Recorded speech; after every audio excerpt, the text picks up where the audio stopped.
오늘 말씀은 너희는 나를 누구라 하느냐라고 하는 제목으로 우리 말씀을 나누겠습니다.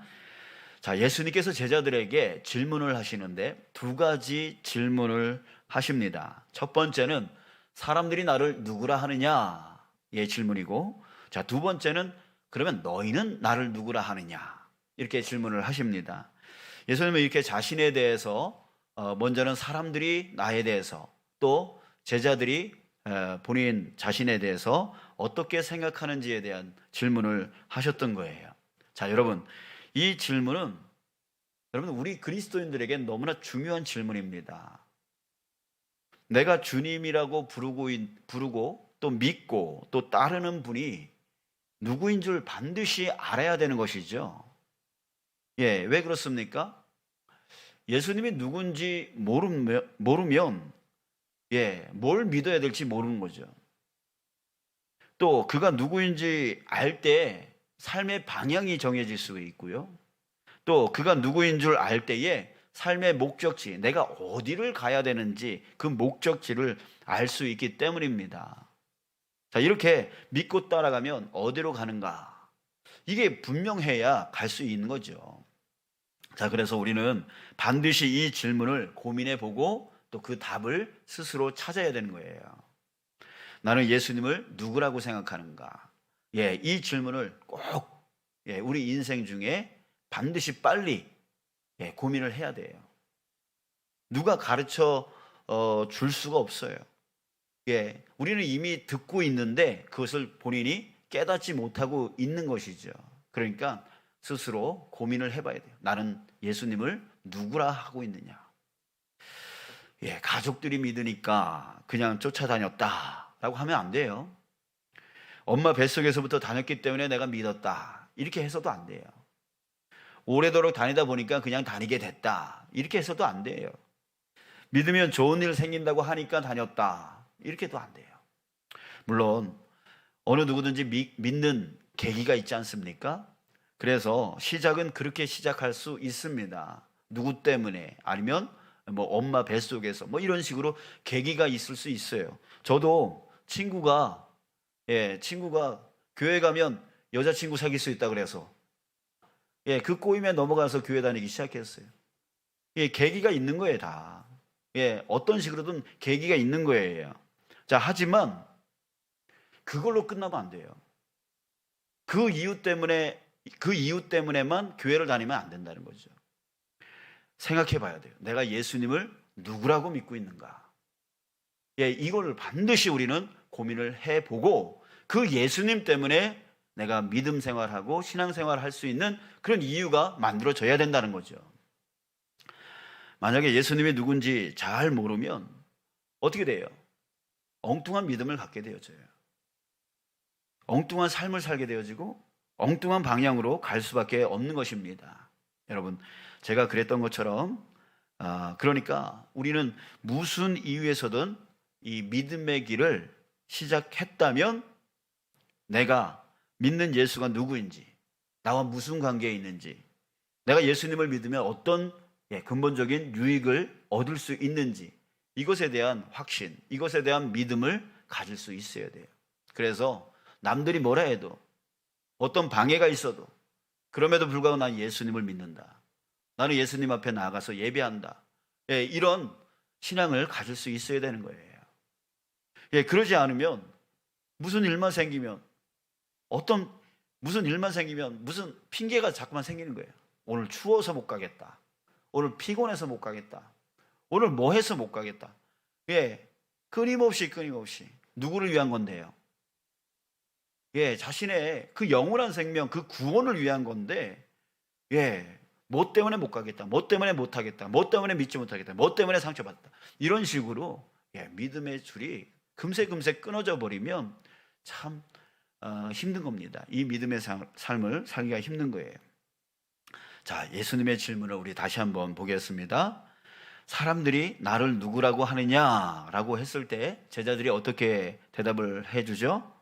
세례 요한, 더러는 엘리야, 더러는 선지자 중에 하나이다, 이렇게 대답을 합니다. 자, 무슨 말입니까? 사람들은 예수님을 그렇게 본다는 거예요. 세례 요한처럼 본다는 거예요. 세상 다른 사람들과 다르게 유별나게 사는 사람처럼 보인다. 이렇게 보는 거죠. 또 엘리야와 선지자들처럼 보인다라고 하는 말은 어떤 놀라운 기적을 일으키는 사람, 놀라운 기적을 일으키는 사람으로 보고 있다는 거예요. 자, 이 말은 당시 사람들이 예수님을 쫓아다닐 때 어떤 마음으로 쫓아다닌다는 거예요? 남들과 다르니까 저 사람 뭔가 특별한 것이 있겠구나, 이런 식으로 생각하면서 쫓아다니고, 또 기적을 많이 일으키니까 저 사람 쫓아다니면 나한테 뭔가 유익이 있겠구나, 이런 이런 이유 때문에 예수님을 쫓아다니는 거죠. 자, 그러다가 결국 예수님이 십자가에 못 박혀 죽으니까 어떻게 돼요? 다 떠나는 거죠. 떠나는 거예요. 예수님이 자기들이 생각하는 그 길로 가지 않으니까 다 떠나는 거예요. 자, 예수님은 또 제자들에게 질문을 했죠. 너희는 나를 누구라 하느냐? 그랬더니 베드로가 대답을 했습니다. 주는 그리스도시니이다. 자, 맞아요? 틀려요? 정확하게 맞았습니다. 그리스도, 바로 기름 부음 받은 자라고 하는 그런 뜻이고, 인류 구원을 위해서 기름 부어 세우고 보냄 받은 자. 그래서 결국은 구세주라고 하는 그런 뜻입니다. 제자들은 예수님이 누군지 정확하게 알고 있었어요. 자, 그런데 여러분들, 예수님이 누구신지 아는 것을 넘어서 예수님이 그 구세주로서 구원을 어떻게 이루어 가시는가 또한 우리는 알고 있어야 된다는 거예요. 이걸 모르면 또 안 돼요. 왜냐하면 오늘 본문 한번 보세요. 31절 한번 보세요. 끝에 보니까 뭐라고 돼 있어요? 비로소 그들에게 가르치시되라고 했습니다. 뭘 가르치셨을까요? 31절 다 봅니다. 인자가 많은 고난을 받고 장로들과 대제사장들과 서기관들에게 버림받아 죽임을 당하고 사흘 만에 살아나야 할 것을 비로소 그들에게 가르치시되. 자, 예수님은 지금 가르치고 있어요. 뭘 가르치고 있냐면 그리스도다라고 하는 것을 알고 있는 그 제자들에게 자신이 어떻게 죽을 것인지, 또 그 후에 어떤 일이 일어날 것인지에 대해서 지금 제자들에게 가르쳐주고 있어요. 비로소 가르쳐줬다. 그러니까 처음 가르쳐 주신 거죠. 자, 그런데 이 말을 들은 베드로의 반응을 한번 보십시오. 지금 베드로가 뭐 하고 있어요? 32절 드러내놓고 이 말씀을 하시니 베드로가 예수를 붙들고 항변하다.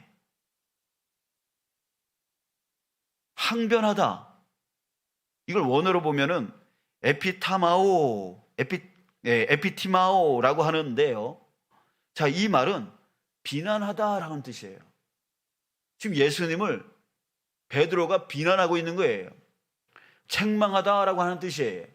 지금 예수님을, 자기 스승을 책망하고 있어요. 훈계하다, 금하다라고 하는 그런 뜻을 갖고 있습니다. 지금 베드로는요, 예수님이 하신 말씀을 듣고 노골적으로 비난하고 있어요. 책망하고 있어요. 훈계하면서 오히려 예수님께 대들고 있는 겁니다. 지금 베드로가 지금 예수님께 이런 반응을 보이고 있는 거예요. 왜 그랬을까요? 여러분들, 이 베드로와 그 제자들이 이렇게 반응한 이유는 뭐냐면 자기들이 생각하는 것과 틀린 거예요.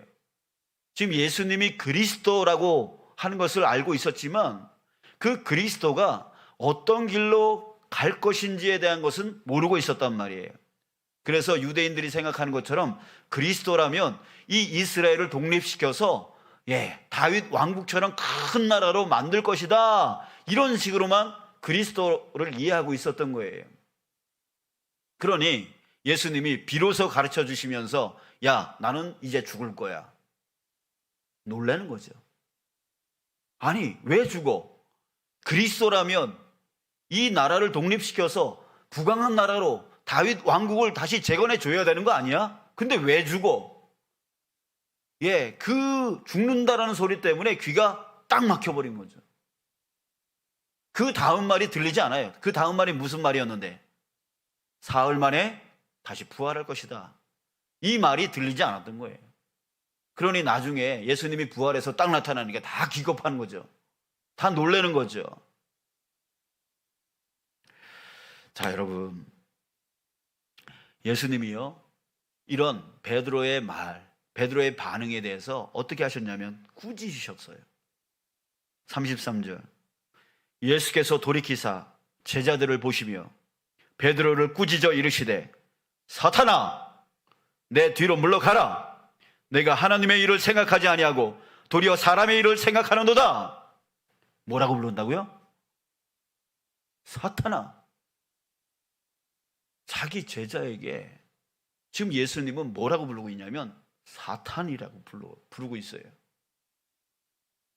여러분, 졸지에 베드로는요, 사탄이 되어버렸어요. 좀 전까지만 해도 그리스도라고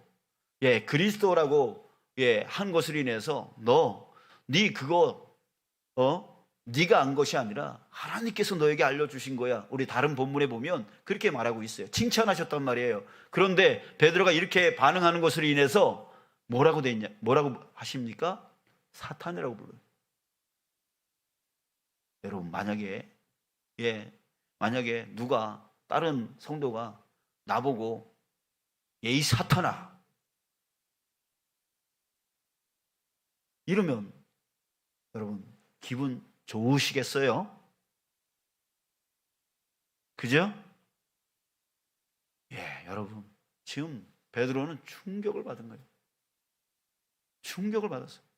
예수님이 나한테 사탄이라고 부른 거예요. 여러분, 사탄은 멀리 있는 게 아닙니다. 나하고 관계없이 있는 게 아니에요. 하나님의 뜻을 생각하지 않고 자기 생각대로, 사람의 생각대로 하는 자, 그게 바로 누구라는 거예요? 사탄이라고 말하는 거예요. 그게 바로 나 자신이 될 수 있다는 얘기예요. 여러분은 무슨 생각을 할 때, 무슨 일을 할 때, 무슨 말을 할 때 이것이 하나님의 뜻인가? 하나님의 뜻이 아닌가? 여러분들 항상 그렇게 생각하시나요? 내가 무슨 말을 할 때, 무슨 행동을 할 때, 무슨 생각을 할 때 여러분들 그렇게 생각하세요? 내 생각이 내 지금 말이, 내 행동이 지금 하나님 뜻에 합당한가? 이런 생각 하시냐고요? 하셔야 됩니다. 하셔야 돼요. 안 그러면 뭐가 된다고요? 사탄 된다고요. 여러분, 우리는 자기 욕심대로, 자기 기준대로, 자기 눈에 보여지는 대로 판단하고 생각하고 결정하고 말을 합니다. 그렇기 때문에 우리는 항상 여과 작업을 해야 돼요. 내 생각이, 내 결정이, 내 지금 하고 있는 이 말이 하나님의 생각과 하나님의 뜻과 맞는 건지 틀리는 건지 이 여과 작업을 항상 할 수가 있어야 돼요. 그게 바로 믿음 있는 사람들의 온전한 모습인 것입니다. 그냥 머릿속에 생각나는 대로 말해버리고 내 감정대로 그냥 말해버리고 내 유익대로 그냥 행동해버리는 그런 삶은 저 세상 사람들과 차이가 없는 거예요. 우리가 믿는다라고 했을 때 우리에게 여과 작업을 하는 것이 바로 믿음이에요. 내가 지금 생각하고 있는 거, 내가 지금 하고 있는 행동, 내가 하고 있는 이 말, 이것이 바로 주님의 뜻에 합당한 건지 그걸 항상 여과 작업을 거쳐야 된다라고 하는 것이죠. 아는 목사님이 경험한 이야기를 들은 적이 있습니다. 본인 교회 그 어떤 권사님이 그것도 누구보다 기도 열심히 하는 어떤 권사님이 막 자기를 찾아와서, 목사님을 찾아와서 어떤 성도와의 관계 때문에 막 불평을 쏟아놓는 거예요. 막 이래서 저래서 막 이렇게 해서 막 그랬대요. 자, 그래서 그 말을 다 듣고 난 후에 이제 권사님께, 권사님, 우리 예수님이 이렇게 말씀하시지 않았어요? 그러니까 우리 예수님의 말씀대로 우리 권사님이 화해하시고 그렇게 관계를 회복하시면 참 좋겠습니다. 그렇게 공고를 했답니다. 그랬더니 이 권사님이 더 화를 내면서 그건 예수님 말씀이고요. 이랬다라는 거예요. 여러분, 우리도 이러지 않을까요? 그냥 자기 감정에 따라, 자기 생각에 따라 그렇게 기도 많이 하시고 그렇게 말씀을 많이 아시는 그런 권사님이 결국에는 자기 생각에 복받쳐가지고 그냥 하나님의 뜻, 하나님의 생각은 싹 잊어버리는 거예요. 여러분, 우리가 항상 우리는 연습하고 훈련해야 돼요. 내가 지금 생각하고 내가 지금 말하고 내가 행동하고 있는 것, 이것이 과연 하나님의 뜻에 합당한가? 하나님 생각과 같은 건가? 항상 그 여과지를 갖고 있어야 돼요. 그래서 걸러내야 돼요. 하나님이 원치 않는 거라면 내가 감정이 아무리 지금 화가 나더라도 그거를 누를 수 있는, 멈출 수 있는 그런 훈련이 되어 있어야 되는 거예요. 그게 바로 온전한 믿음의 삶인 것이죠. 사랑하는 여러분, 이런 말 쓰기 좀 그렇지만 오늘 말씀을 적용해 본다면 예수님이 말씀하셨다면 그 권사님에게 뭐라고 했을까요? 이랬을 거예요. 사탄아, 내 뒤로 물러가라. 이러지 않았을까요? 여러분, 우리에게 주님께서 그렇게 말씀하고 계시지 않을까요? 이 사탄아, 참 기분 나쁜 말이잖아요. 근데 지금 우리는 이것을 또 달갑게 받아들이지 않으면 안 돼요. 그래서 나를 고쳐나가지 않으면 안 돼요. 내가 사탄이었구나. 내가 하나님의 뜻을 따라가지 아니하고 내 마음대로, 내 뜻대로, 내 유익대로, 내 감정대로 살아갔구나. 내가 사탄이구나. 이것을 깨달을 수 있는 자가 고쳐나갈 수 있게 되어지는 것이죠. 자, 사랑하는 여러분, 우리는 예수님 뜻 앞에서 내 뜻을 굴복시킬 줄 알아야 됩니다. 굴복시킬 줄 알아야 돼요. 그래야 예수님을 올바로 쫓아갈 수가 있어요. 그래야 예수님을 제대로 믿을 수가 있습니다. 자, 여러분, 성령 충만이 뭐라고 그랬어요? 성령 충만이 뭐라고 그랬어요? 우리는 기도 때마다 성령 충만케 해달라고 기도하잖아요. 여러분, 성령 충만은, 이 충만이라고 하는 이 단어는 양의 개념이 아닙니다. 양의 개념이 아니에요. 이만큼 채워지면 성령 충만한 거다, 이런 양의 개념이 아니에요. 성령 충만, 그 충만은 지배 개념입니다. 지배 개념. 그러니까 다시 말해서 많이 채워지는 것을 성령 충만이라고 하는 게 아니라 성령님께 완전히 굴복되어지는 거, 성령님께 완전히 지배당하는 거, 이게 바로 성령 충만이에요. 그래서 성령 충만한 한 사람은 어떻게 해요? 절대적으로 순종하는 거예요. 절대적으로 순종하는 사람이에요. 그래서 충만해지면, 성령으로 충만해지면 주님의 일이 기뻐지는 거예요. 헌신하는 것이 기뻐지는 거예요. 왜? 주님께 완전히 굴복된 상태가 되어지니까. 성령 충만하지 않을 때는 저거 내가 어떻게 해? 나 저거 못해. 나는 안 해. 난 저런 거 안 해. 왜 남들 안 하는데 왜 나만 저거 해야 돼? 이래요. 굴복을 못 해요. 근데 성령 충만해지면 어떻게 돼요? 그 일이 기뻐지는 거예요. 그 일을 나한테 맡겨주신 하나님께 오히려 감사한 거죠. 그래서 나의 물질을 드리고, 나의 시간을 드리고, 나의 몸을 드리고, 나의 전부를 주님 앞에 드리게 되어지는 거예요. 그게 바로 성령 충만이에요. 그래서 성령 충만은 이만큼 채워지는 걸 성령 충만이라고 하는 게 아니라 주님께 완전히 굴복된 상태. 그래서 우리는 기도할 때 주님 성령 충만케 해주십시오 라고 기도할 때 뭘 생각하면서 기도해야 되냐면 주님께 완전히 굴복되어지는 자 되게 해주십시오. 주님의 완전한 지배받는 자 되어지게 해주십시오. 이 의미를 생각하면서 성령 충만을 구해야 되는 거예요. 자, 예수님은 또 하나의 말씀을 또 제자들에게 해주십니다. 34절부터 38절에 보면, 34절 보면 무리와 제자들을 불러 이르시되 누구든지 나를 따라오려거든 자기를 부인하고 자기 십자가를 지고 나를 따를 것이니라. 자기를 부인하는 것, 이게 뭐라고요? 자기를 부인하고 주님께 완전히 굴복하는 것, 그게 성령 충만이죠. 성령 충만이죠. 그렇게 따르라고 예수님께서 말씀하고 계십니다. 자, 예수님이 가신 길은 믿는 우리와 무관하지 않습니다. 예수님은 길이요 진리요 생명이라고 했어요. 그렇기 때문에 예수님이 길이라고 하는 뜻은 우리가 그 길로 가야 된다는 뜻이고, 예수님이 진리라고 말하고 있는 것은 우리가 그 진리의 진리를 따라가야 된다는 뜻이에요.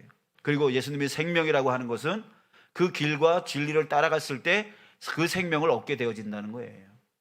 자, 여러분, 우리 따라가야 됩니다. 따라가기 위해서는 굴복되어져야 됩니다. 지배당해야 돼요. 내 뜻이 아니라 주님의 뜻, 거기에 완전히 우리는 굴복될 수 있어야 되는 거예요. 그럴 때 우리는 사탄이 되지 않고 주님을 쫓아가는 온전한 믿음의 사람이 되어질 수 있는 것입니다. 요즘 청년들이 너무 편한 길로만 가려 한다라고 하는 소리를 듣습니다. 어떤 직장을 원하느냐라고 질문을 하면 편하고 돈 많이 버는 직장, 이게 그들이 바라고 있는 직장 개념이에요. 자, 그래서 요즘 청년 실업이 많다. 청년 실업이 심각한 문제 아닙니까? 근데 사실 알고 보면 뭐냐면 그냥 자기가 힘드니까, 어려우니까 그런 것들을 하지 않으려고 하니까 청년 실업이 많아지는 경우도 있단 말이죠.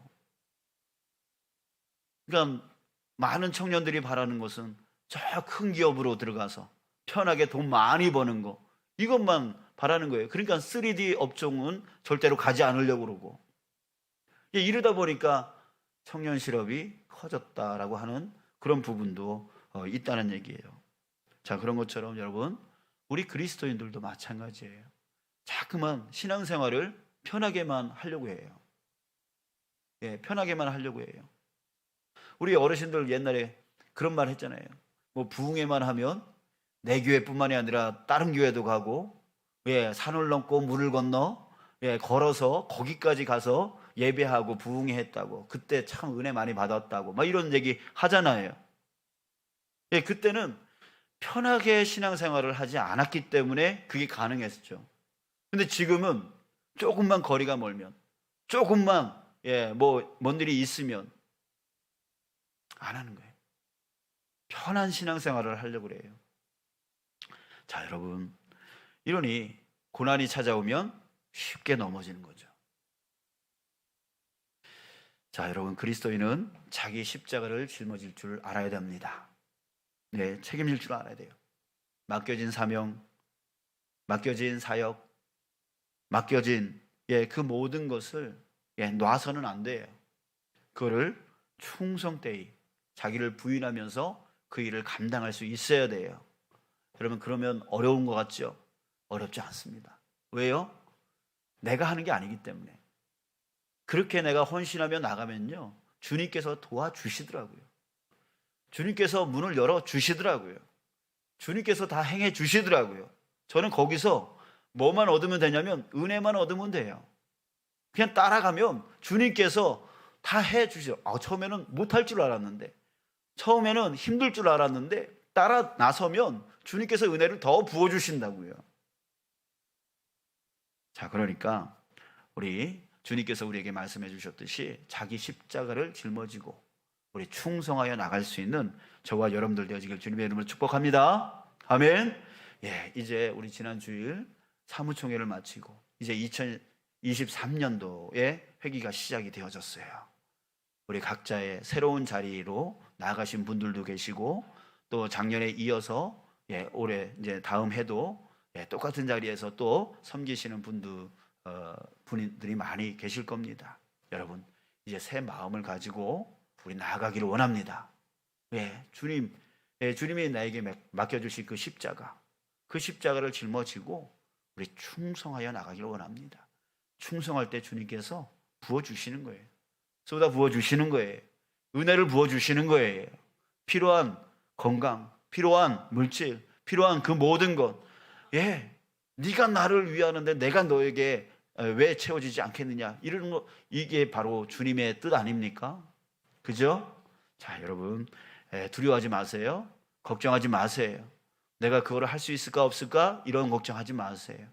주님이 나와 함께 하시면 능히 이루어 나갈 수 있음을 믿습니다. 우리는 그분께 완전히 굴복되어 쫓아나가기만 하면 되는 거예요. 순종하여 쫓아나가기만 하면 되는 거예요.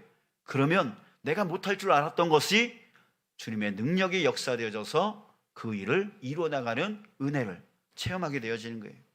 그것이 하나, 두 개 체험되어질 때마다 정말 내 믿음이 더욱더 강건해지는 것을 여러분들 깨닫게 되어질 것입니다. 사랑하는 여러분, 여러분들 승리하시길 주님의 이름으로 축복합니다.